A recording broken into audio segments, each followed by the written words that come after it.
merupakan bagian integral dari sistem sosial, secara khusus sebagai bagian dari struktur masyarakat.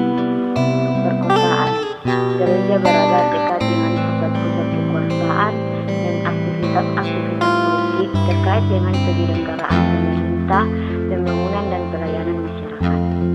Problem mendasar bagi gereja-gereja atau agama-agama adalah ketidakjelasan posisi dan perannya dalam realisme struktur masyarakat, yakni dalam konteks realisme negara dan masyarakat, masuk pada perilaku masyarakat politik atau peringatan dan undangan bagi gereja.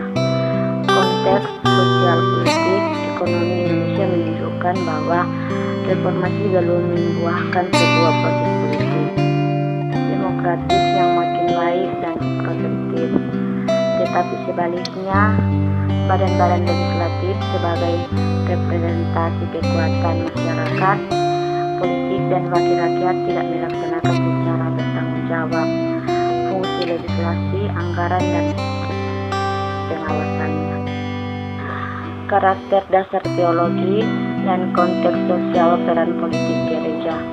Agar dapat memosisikan diri dan menjalani perannya dalam konteks kehidupan politik, gereja patut terlebih dahulu memahami karakter publik politik kehadirannya. Gereja terpanggil untuk secara bertanggung jawab memperhatikan karakter publik dari kehadirannya dalam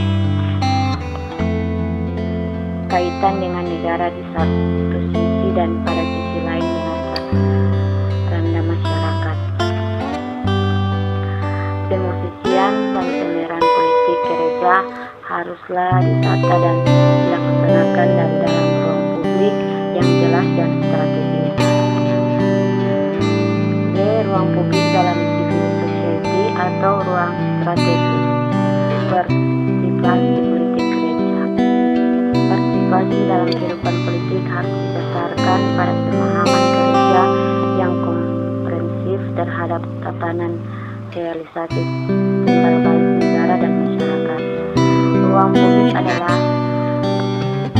arena diskursus, tempat bagi debat, pertimbangan persetujuan dan tindakan warga bicara dalam kaitan dengan negara.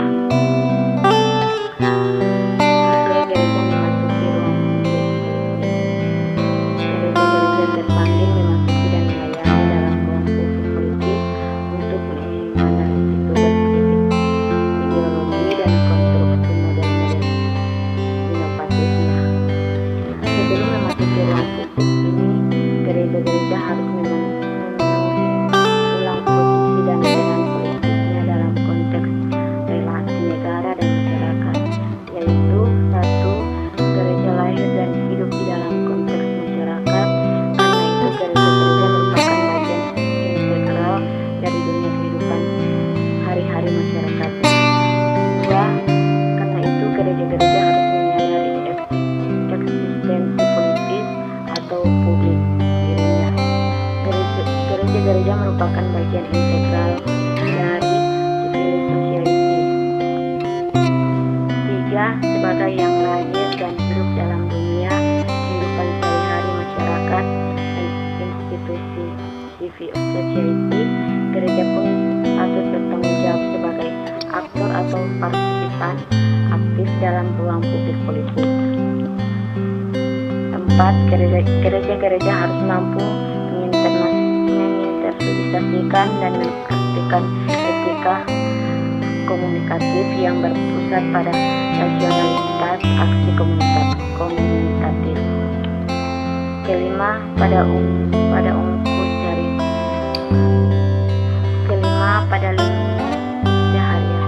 gereja harus melatih dirinya sebagai autonomous public space melalui forum atau ruang publik otonomi atau menunjukkan kendalaman tugas politik teologi maupun tugas konstitutif, termasuk pada posisi gereja terhadap masalah-masalah lingkungan tetap pada sikapnya antara lain. 1. Sebagai gereja yang membesarkan kerajaan Allah. 2. Sebagai gereja yang melakukan karya perbedaannya. Dan bagi yang tertindas dan juga bagi yang menindas. 3. Sebagai gereja yang melakukan pelayanan di Ampora berdasarkan iman dan kasih. 4. Sebagai gereja yang melakukan advokasi atau keadilan ekonomi dan sosial dan lain-lain. Itulah hasil tugas buat saya, dan apabila ada salah kata mohon dimaklumi. Shalom, salam kenal. Selamat datang di Universitas Pembangunan Indonesia Manado yang terletak dekat dengan kawasan bisnis Bahu Mall Manado. Tempatnya di Kelurahan Bahu, lingkungan 3 Manado, sangat strategis di pusat kota Manado.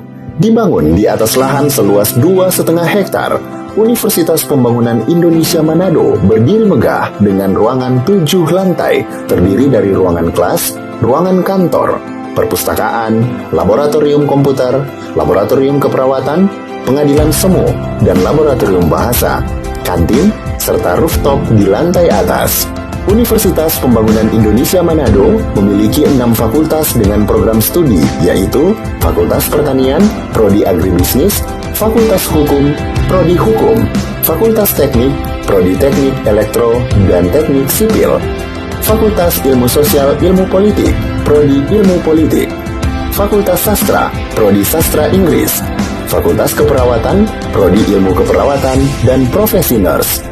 Didukung oleh sumber daya manusia yang berkompeten dan tersertifikasi, Universitas Pembangunan Indonesia Manado memiliki dosen dan tenaga kependidikan dengan latar belakang S2 dan S3 lulusan dalam dan luar negeri.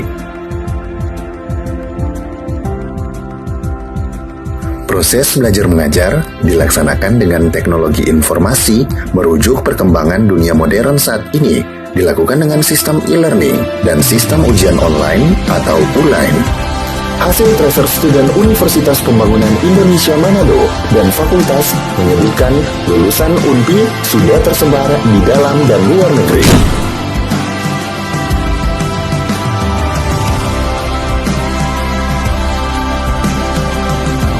Selamat bergabung putra-putri terbaik bangsa. Kembangkan dirimu, raih cita-citamu setinggi bintang di langit. Kami siap menghasilkan generasi terbaik dan pemimpin di masa depan.